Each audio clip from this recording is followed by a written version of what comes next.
Salam, Pastor Paul, Bu Ana, Pak Desi. Salam Bapak Ibu semua yang ada di Zoom dan di YouTube. Dan salam untuk saudara kami yang menonton kembali siaran kita hari ini. Puji Tuhan, kita berjumpa kembali dengan hari yang baru dan semangat yang baru.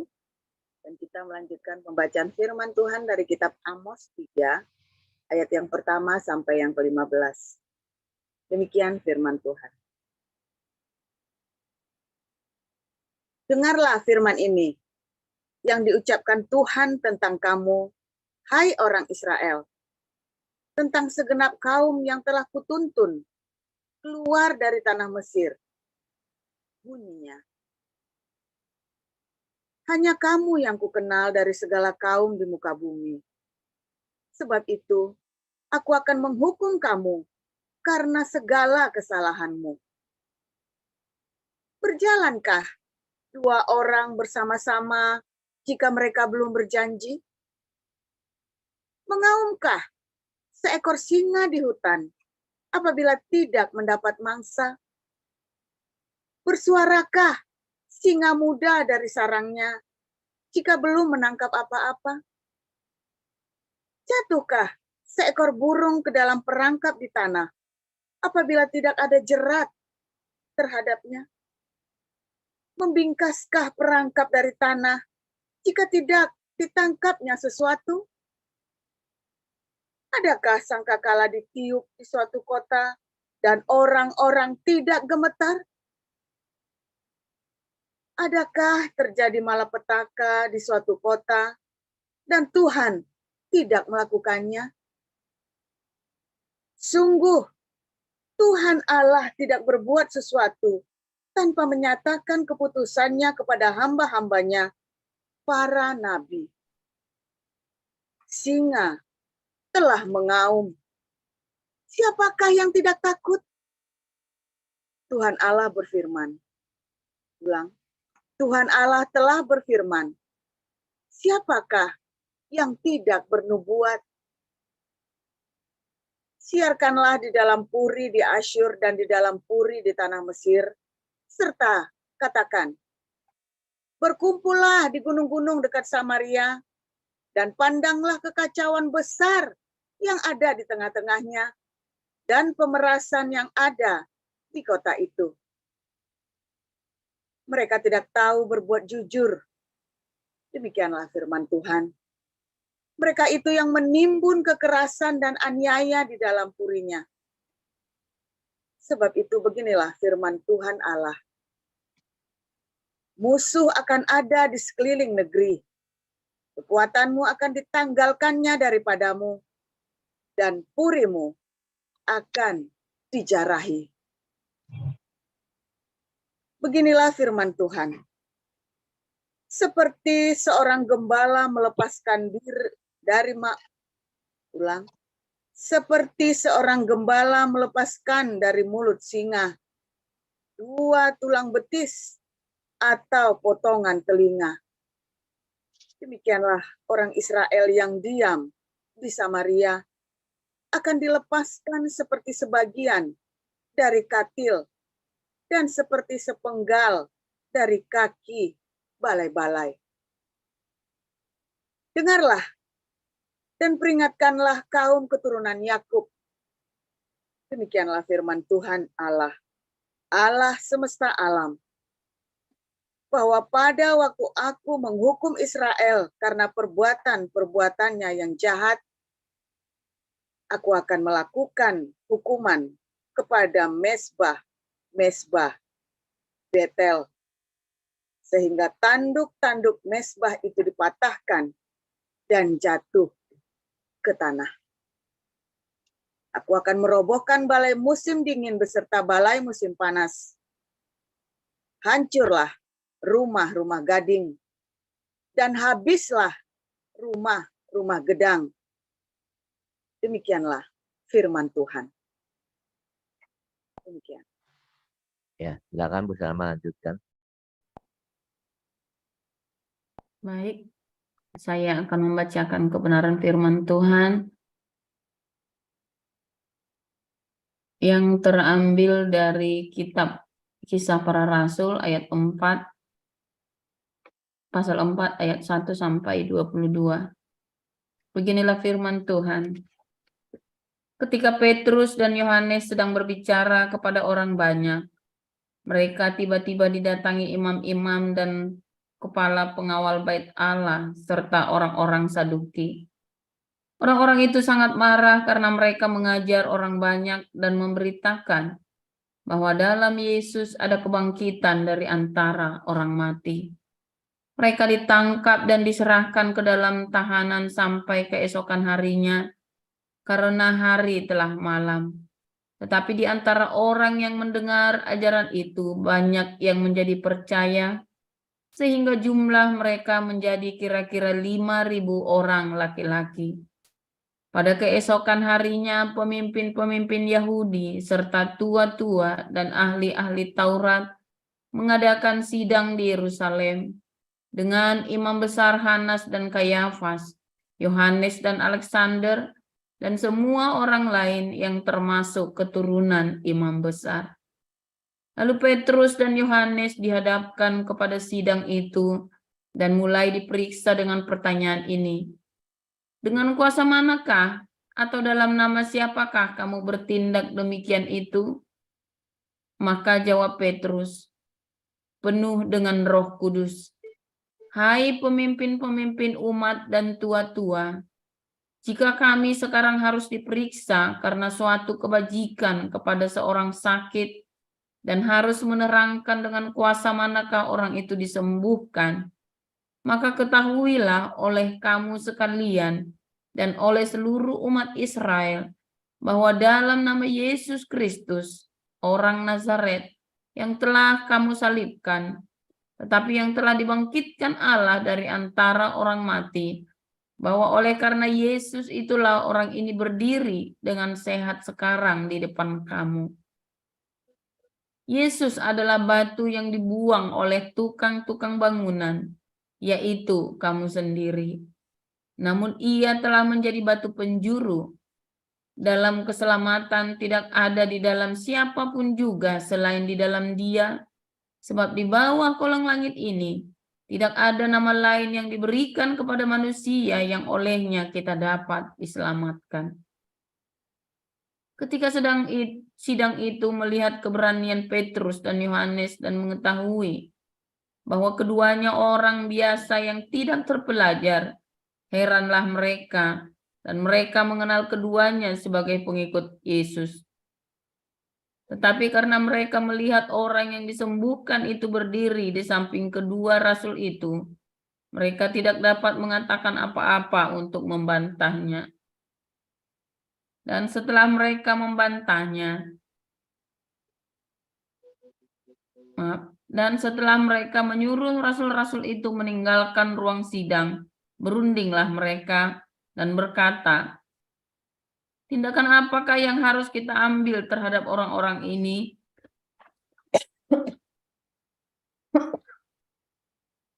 Sebab telah nyata kepada semua penduduk Yerusalem bahwa mereka telah mengadakan suatu mujizat yang menyolok dan kita tidak dapat menyangkalnya. Tetapi supaya hal itu jangan makin luas tersiar di antara orang banyak, baiklah kita mengancam dan melarang mereka, supaya mereka jangan berbicara lagi dengan siapapun dalam nama itu. Dan setelah keduanya disuruh masuk, mereka diperintahkan supaya sama sekali jangan berbicara atau mengajar lagi dalam nama Yesus. Tetapi Petrus dan Yohanes menjawab mereka, silakan kamu putuskan sendiri, manakah yang benar di hadapan Allah, taat kepada kamu atau taat kepada Allah. Sebab tidak mungkin bagi kami untuk tidak berkata-kata tentang apa yang telah kami lihat dan yang telah kami dengar. Mereka semakin keras mengancam rasul-rasul itu, tetapi akhirnya melepaskan mereka juga. Sebab sidang tidak melihat jalan untuk menghukum mereka, karena takut akan orang banyak yang memuliakan nama Allah berhubung dengan apa yang telah terjadi. Sebab orang yang disembuhkan oleh mujizat itu sudah lebih dari 40 tahun umurnya. Demikian. Ya, silakan Bu Lilis lanjutkan. Baik, kita lanjutkan. Sesudah dilepaskan, pergilah Petrus dan Yohanes kepada teman-teman mereka. Lalu mereka menceritakan segala sesuatu yang dikatakan imam-imam kepala dan tua-tua kepada mereka. Ketika teman-teman mereka mendengar hal itu, berserulah mereka bersama kepada Allah. Katanya, "Ya Tuhan, Engkaulah yang menjadikan langit dan bumi, laut dan segala isinya, dan oleh Roh Kudus dengan perantaraan hamba-Mu Daud, Bapa kami, Engkau telah berfirman, mengapa rusuh bangsa-bangsa, mengapa suku bangsa mereka perkara yang sia-sia. Raja-raja dunia bersiap-siap dan para pembesar berkumpul untuk melawan Tuhan dan yang diurapinya.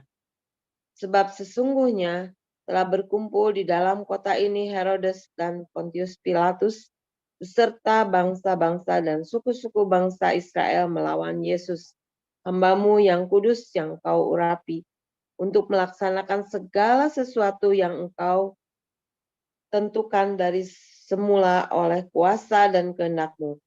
Dan sekarang ya Tuhan, lihatlah bagaimana mereka mengancam kami, dan berikanlah kepada hamba-hamba-Mu keberanian untuk memberitakan firman-Mu. Ulurkanlah tangan-Mu untuk menyembuhkan orang, dan adakanlah tanda-tanda dan mujizat-mujizat oleh nama Yesus hamba-Mu yang kudus. Dan ketika mereka sedang berdoa, goyanglah tempat mereka berkumpul itu, dan mereka semua penuh dengan Roh Kudus. Lalu mereka memberitakan firman Allah dengan berani. Ya, silakan Pak Kayan. Ya, Pak Kayan, silakan lanjutkan. Ya, Pak. Adapun kumpulan orang yang telah percaya itu, mereka sehati dan sejiwa, dan tidak seorang pun yang berkata bahwa sesuatu dari kepunyaannya adalah miliknya sendiri, tetapi segala sesuatu adalah kepunyaan mereka bersama.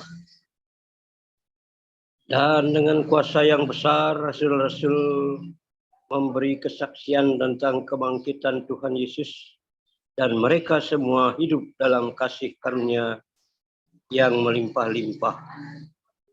Sebab tidak ada seorang pun yang berkekurangan di antara mereka, karena semua orang yang mempunyai tanah atau rumah menjual kepunyaannya itu, dan hasil penjualan itu mereka bawa dan mereka letakkan di depan kaki rasul-rasul, lalu dibagi-bagikan kepada setiap orang sesuai dengan keperluannya.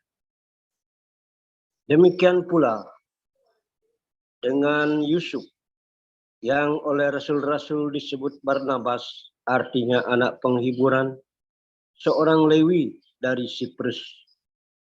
Ia menjual ladang miliknya lalu membawa uangnya itu dan meletakkannya di depan kaki rasul-rasul. Ya, terima kasih untuk para rektor. Ya, terima kasih untuk para rektor, Ibu Meliana, Ibu Sarma, Ibu Lilis, dan Pak Kayan. Saya akan mendengarkan renungan firman Tuhan pagi hari ini dengan judul Menyambung Lidah. Silakan Pastor Paul.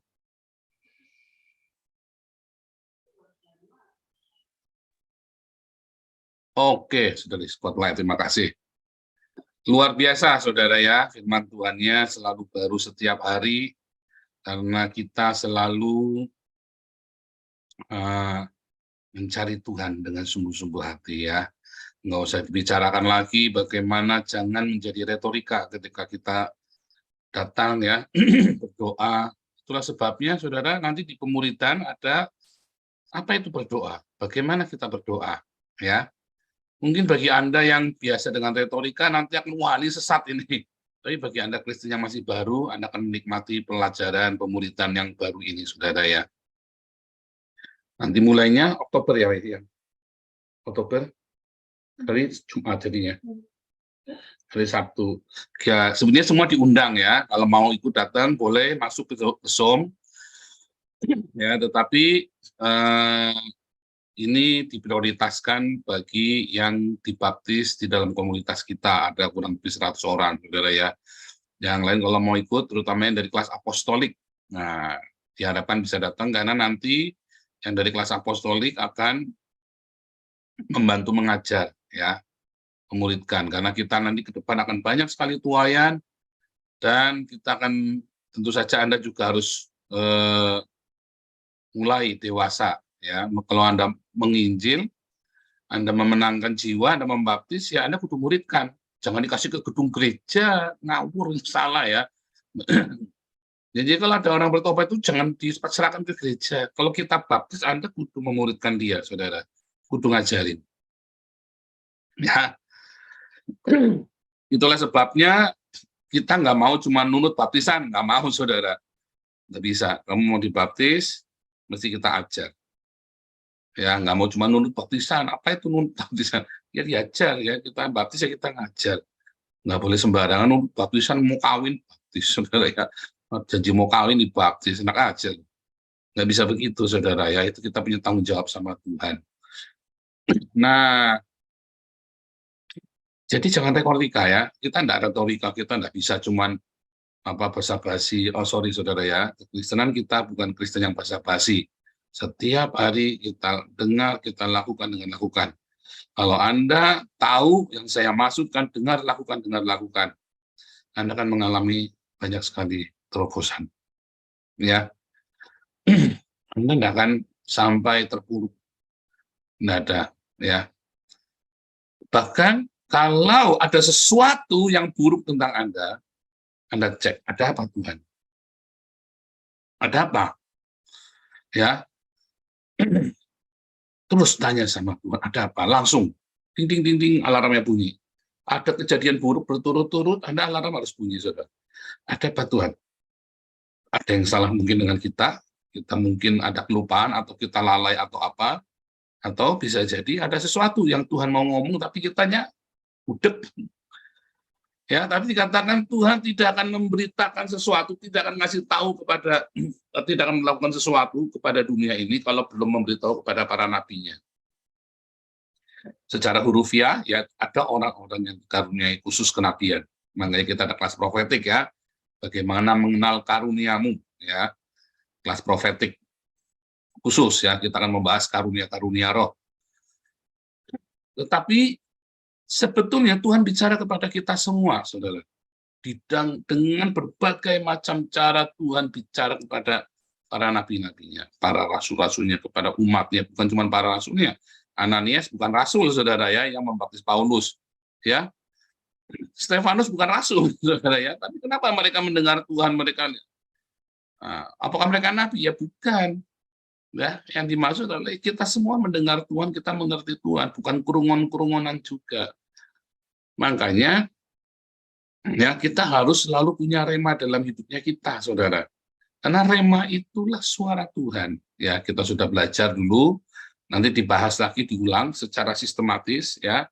Apakah suara Tuhan itu, rema itu apa? Rema datangnya dari logos ditambah agape.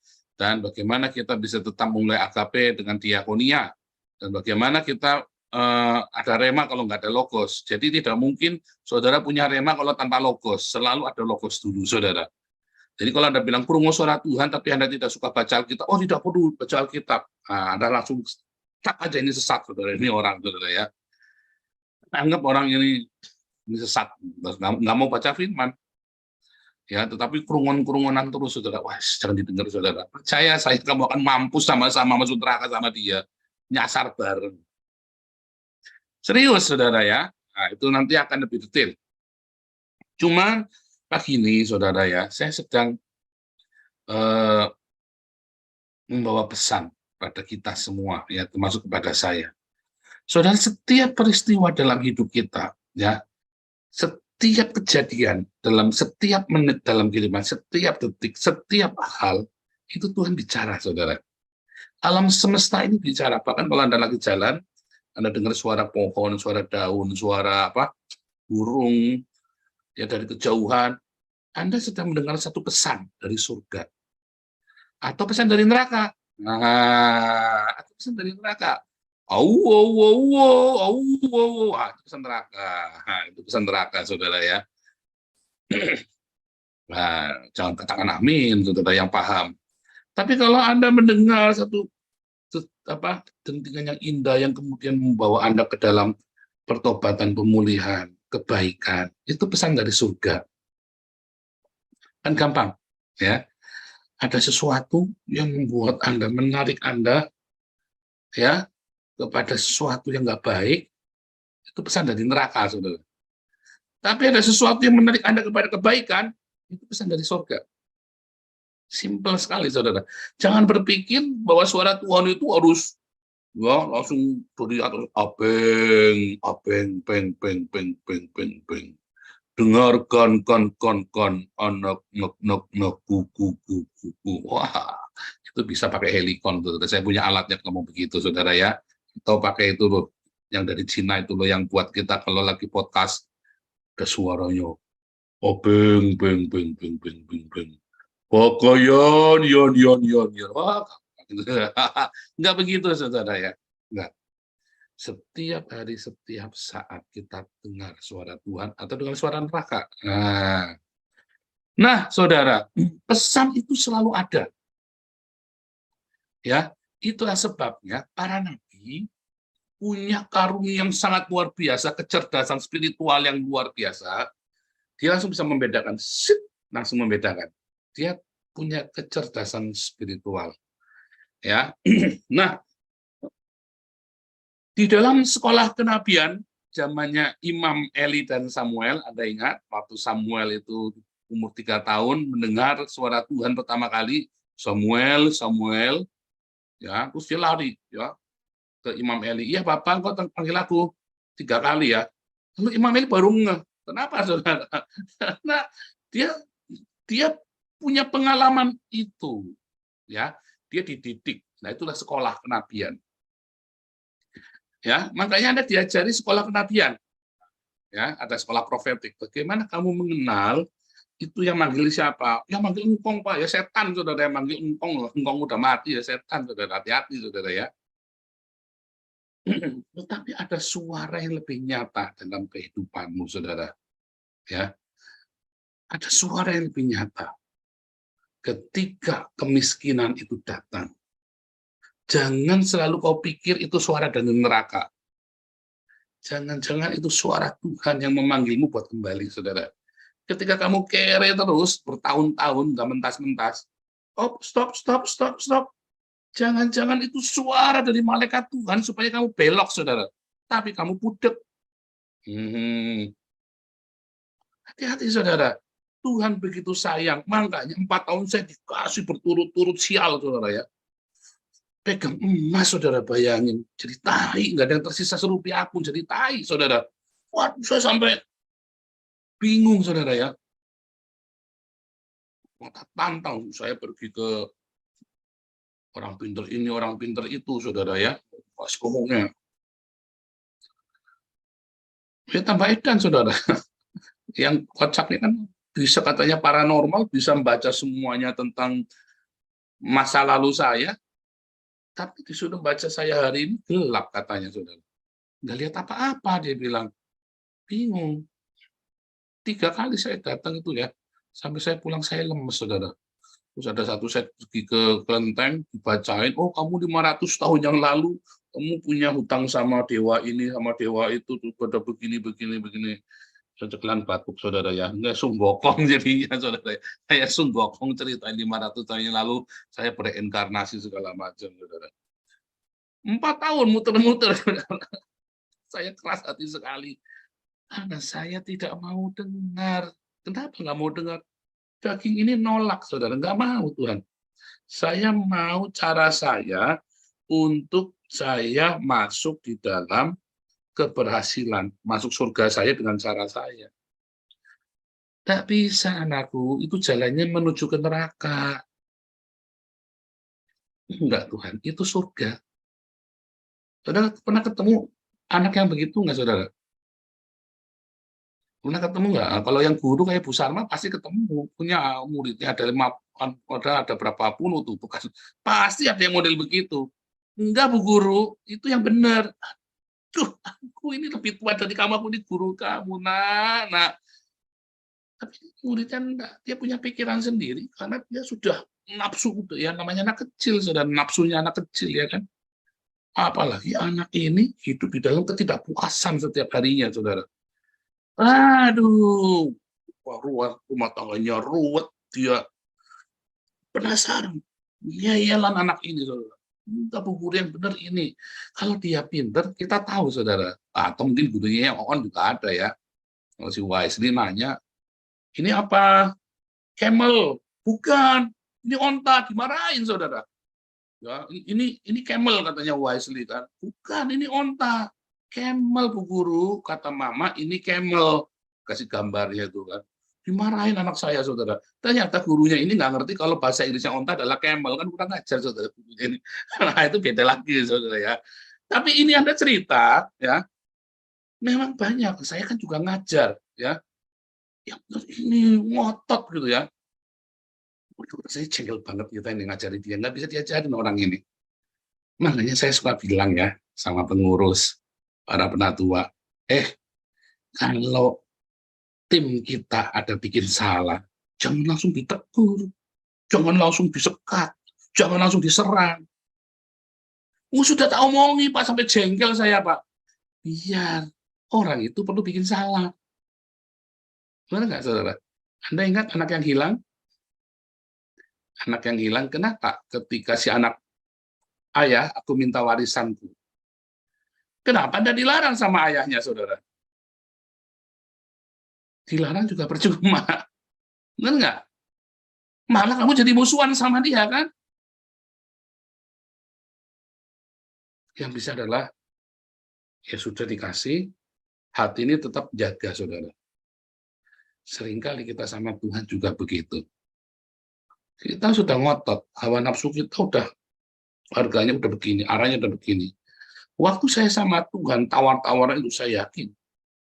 Karena saya blank namanya mendengar suara Tuhan, katanya orang karismatik mendengar-dengar kurungu-kurungu begini. Oh, saya mendengar, tapi tidak setiap hari. Dan buat saya nggak masuk akal yang pendeta-pendeta gereja itu pada ngomong. Nyatanya meleset terus, saudara. Hati-hati, saudara ya. Pendoa syafaat ini kalau ngasih Tuhan bicara, Tuhan bicara meleset. Oh iya, ada yang pas, karena dia kebetulan indigo, saudara, paranormal. Repot, saudara, repot. Tapi bolak-balik pendeta kalau ngomong suara Tuhan salah terus ya. Istri saya tak marahi ya, pendeta. Kamu kenapa lebih percaya pendeta daripada suami kamu? Blok, saudara, ya kan? Oh, saudara, saya bolak-balik ingat ya, jangan lebih percaya pendeta daripada suamimu, saudara. Apalagi kalau suamimu itu sudah memberikan seluruhnya buat kamu. Ya, banyak ibu-ibu lebih percaya sama pendetanya, ya, betul nggak? Ayo ngaku, hati. Banyak anak-anak muda lebih percaya sama pendetanya daripada sama papa mamanya. Ayo, siapa yang begitu? Hati-hati, saudara. Percayalah pada orang tuamu, percayalah pada suamimu, percayalah kepada istrimu. Jangan percaya kepada pendeta. Lah pendeta gimana? Iya, hanya untuk pertimbangan. Saya nih pendeta, saya ngomongi Anda. Ya, ini saya ngomongin nih sama Pak Kayan. Pak Kayan ribut sama istrinya. Pak Kayan lebih percaya sama saya. Ini nabi soalnya, salah. Pak Kayan harus percaya istrinya. Lalu omongan saya dijadikan pertimbangan. Kenapa? Karena yang tahu kehidupan tiap harinya adalah istrinya Pak Kayan. Yang tiap hari nemenin pagi siang malam istrinya Pak Kayan. Walaupun saya kadang-kadang bisa nerawang, tiba-tiba saya ngomong. Tetapi ya, bahkan omongan seorang nabi besar pun, saudara, Anda bisa patahkan di dalam nama Yesus. Iya enggak? Ingat siapa, saudara? Yesaya waktu sama Hizkia itu ya. Datang, kamu nanti mati 15 tahun lagi. Hizkia balik ke tembok. Tuhan. Balik lagi kan? Bisa dibatalkan kan? Seorang nabi pun, nabi senior pun bisa salah ngomong kan? Bisa mendisif, bisa memperdaya. Ingat nggak, ada nabi muda, seorang nabi muda datang si Yerobeam, ayo mesbah, dikutuk tuh si Yerobeam, lalu tangannya nggak bisa balik begitu ya, terus mezbahnya hancur. Terus dia dibilangin ya, dari awal dia dibilangin sama Tuhan, kamu tidak boleh belok, tidak boleh mampir, langsung pulang rumah. Dicegat sama nabi senior, saudara ya, sama nabi tua, belok. Mampuslah dia, saudara. Ya kan? Setiap orang wajib mendengar suara Tuhan bagi dirinya setiap hari. Dan kadang-kadang ya kita ngeyel. Mengapa kita ngeyel? Hawa nafsu kita, keenakan kita yang menghalangi kita menulihkan hidup kita. Makanya terutama apa saudara? Terutama kekayaan. Ya, terutama harta, kekayaan itu. Makanya Tuhan bilang, ya orang kaya susah masuk kerajaan surga. Makanya Tuhan bilang, kalau hartamu bertambah banyak, jangan hatimu melekat. Makanya Tuhan bilang, ya berikanlah isinya sebagai sedekah untuk membersihkan hidupmu. Seringkali kita dengar suara Tuhan sudah ngomong dengan keras melalui orang-orang sekelilingmu, orang tuamu ya, kakek nenekmu, kita ngomongi orang tuamu, ya semua keluarga, kamu tabrak, nggak bisa balik. Dan udah gitu masih tidak sadar, masih nyalakan ini, nyalakan itu, Anda masih tabrak sana, tabrak sini lagi, korbannya sudah banyak, Anda masih belum sadar. Itulah sebabnya sedekah itu sangat penting, saudara. Supaya Anda jangan nabrak-nabrak, supaya Anda tetap kalem, tenang. Sedekah sekuat tenaga itu penting, saudara. Soalnya kalau ada sesuatu, ada obstacles ya, yang kita nggak ngerti apa, itu saya diem. Ada apa ya? Mungkin saya salah, mungkin sebenarnya nggak ada yang salah, tapi Tuhan lagi mau ngomong sesuatu, tapi saya sibuk. Sehingga saya disuruh diem. Anda yang hari ini lagi dalam keadaan kurang baik atau terlalu baik, hati-hati saudara. Makanya kita disuruh apa saudara? Berdoa. Jadilah tenang supaya kamu dapat berdoa. Tenang, duduk, baca firman supaya dapat berdoa. Ya sekarang saya begitu ada sesuatu, saya diam, ada apa ya? Ada apa? Saya sambil mengerjakan sesuatu atau melakukan apa, saya duduk tenang. Tuhan, ada apa Tuhan? Gue mau ngomong apa? Jangan-jangan ada yang terlewat. Nah, itu saudara. Nanti diajarin ya. Lebih detail semua ada di kelas profetik, saudara ya. Anda harus sudah kelas apologetik ya. Kalau mau kelas profetik minimum ya sudah kelas apologetik. Kalau belum nggak boleh karena ekstrim banget ya. Kelas apostolik dan kelas profetik ini adalah kelas ekstrim ya, pengalaman hidup saya yang sangat ekstrim, yang tidak bisa kita bicarakan secara umum, yang harus ada tanya jawab supaya bisa mengerti. Tetapi yang saya mau katakan, apapun Anda, ya, diam, tenang, duduk, ya, diam, tenang, duduk, berdoa, baca firman. Makanya saya mewajibkan semua diaken ikut embun pagi. Pak, saya punya jam doa sendiri, punya enggak urusan. Jangan-jangan kamu sudah ngikutin urusannya dogma. Jam doamu adalah jam doa dogma, soalnya saudara ya. Dogma gereja yang ritual. Makanya saya suruh ikut embun pagi. Oh, saya suka dengarkan kok embun paginya kalau di YouTube, Pak. Nyatanya saya sudah kasih 3 bulan pengumuman aja pada nggak datang. Baru terakhir pada datang kan. Artinya kan Anda bohong, nggak dengerin dari YouTube. Ada yang ngomong sama saya dengerin dari YouTube, bohong kamu, nyatanya kamu nggak pernah datang kok. Padahal saya sudah kasih pengumuman 3 bulan. Dari 3 bulan yang lalu. Terakhir saya baru kasih pengumuman di Dr. Medsos sama di ibadah itu sore ya. Sebelumnya kan saya hanya ngomong di embun pagi. Saya sudah tahu jawabanmu akan itu soalnya. Sebelum kamu jawab itu, saya sudah cegat dulu. Saya sudah tahu. Ya, saya sudah tahu jawabannya pasti itu, saudara. Saya ini punya anak buah banyak dulu ya. Untuk saya kerja sekuler. Alasan itu selalu ada. Sebelum saya membuat sesuatu, saya sudah pikir nanti jawabnya apa. Ya, Sudah tak pikir dulu pastinya nih jawabnya ini. Itu namanya kalau dalam manajemen expect problem. Jadi kalau kamu bikin sesuatu output, kamu harus bisa menangkap nanti bakal dapat ininya balikannya apa, responnya apa, macam-macam. Kamu ukur aja 1, 2, 3. Dan yang paling umum nanti umumnya apa? Nah, itu yang kamu expect problem. Kamu siapkan itu, saudara.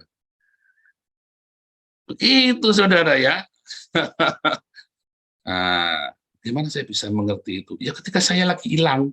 Ketika saya hilang, ya, saya dengan nabrak sana, nabrak sini. Tuhan tetap ajari saya. Kayak Yusuf 13 tahun di dalam penjara. Dia belajar sama politikus. Kayak Musa 40 tahun di Midian. Ya, dia belajar. Itu nanti ada di kelas profetik, ya, tentang Yusuf, tentang Musa, Daud di padang pengembalaan. Kamu kira dia tiba-tiba jadi hebat melawan Goliat? Nah, dia dengar suara Tuhan. Yusuf dengar suara Tuhan, Musa dengar suara Tuhan. Klimaksnya adalah rema yang akan switch hidupmu, saudara. Makanya hari Minggu kemarin Anda putar ulang, dengarkan khotbahnya yang bagian khotbah. Saya bilang apa, saudara? Saya bilang, kalau kamu tidak masuk padang gurun, Tuhan belum bawa buruan kamu masuk sukarela, doa puasa. Yang panjang. Jangan sampai kamu sudah masuk diputer-puter, kamu tidak ngerti. Karena di padang gurun itulah terobosan hidupmu nanti akan terjadi. Switch. Ya, penting itu, saudara, ya. Kamu akan dengar suara Tuhan di sana, di padang gurun itu. Tuhan Yesus memberkati.